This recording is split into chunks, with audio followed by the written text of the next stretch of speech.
So it's working.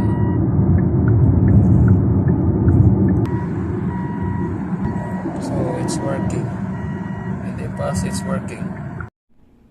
So what is up yung mga paps? Good morning sa lahat, saan mang sulok ng mundo. So for today's vlog natin is mag-update tayo ng ating blind spot detection sa ating G-Tor X70S model. Kasi ang complaint ng customer is hindi gumagana yung kanyang blind spot. So ilalagay natin muna yung mga special tools natin na kung makikita nyo. Ito yung mga special tools, kung makikita nyo yung tela lang siya. Pero may gamit ito mga paps. I-set up muna namin, papakita ko sa inyo kung paano mag-set up ito. So let's go.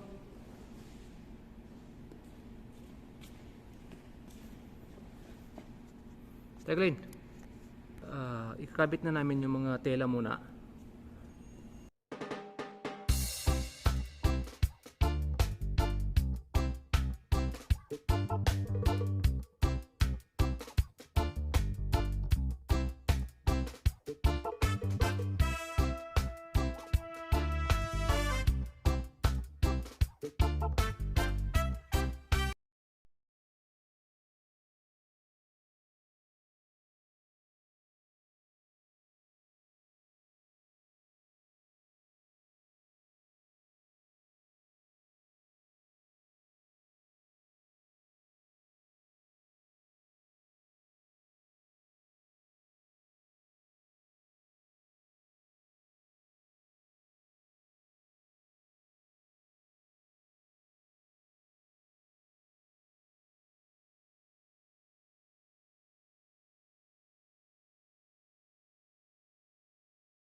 So ayan ang mga paps, na-set up na namin lahat yung mga kailangan gagawin natin.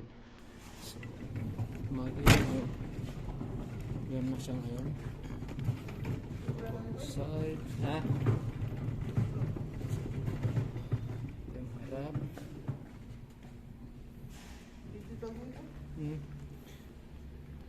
So this is it, final na yung ating pag-set up ng special tools natin, yung clothes. So tutur ko lang kayo kung saan yung mga dapat tandaan nyo pag nagaling. Ito yung mga dots na ito, itong mga line na to dapat straight siya doon, straight sa gulong. At dito rin sa kabila, itong dot na ito dapat gitna siya dito sa ating wheels. So kung makikita nyo yung dots, yan. At sa likod naman,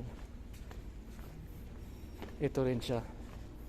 Itong dots na to dapat straight din siya doon sa gulong, kasi ito yung parang ano natin sa kalsada, ito yung line mo pag gidrive na sa highway. Yan na yung spot na madidetect ng ating sensor. So pupunta na tayo ngayon sa loob, start na natin siyang i-calibrate dito sa loob. Let's go.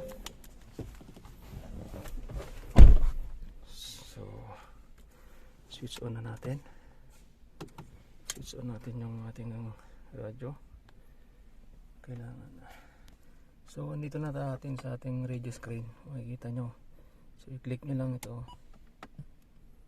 tapos makikita natin, hanapin natin yung dito sa kabila, itong ano to, yung EVM around view module. So i-click natin to. Ayan. So makikita nyo ito, may mga options ng camera.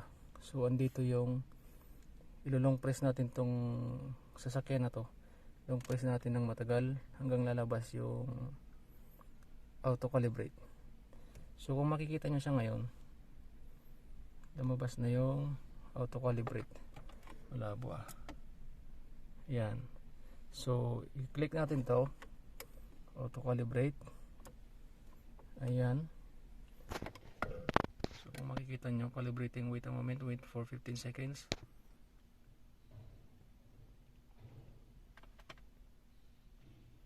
Calibrate success. Okay. So tapos na siya, ganun lang kasimple guys. So okay natin to. Ayan, tapos na, ganun lang. So it's working.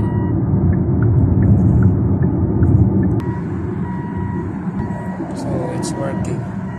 And the pass, it's working.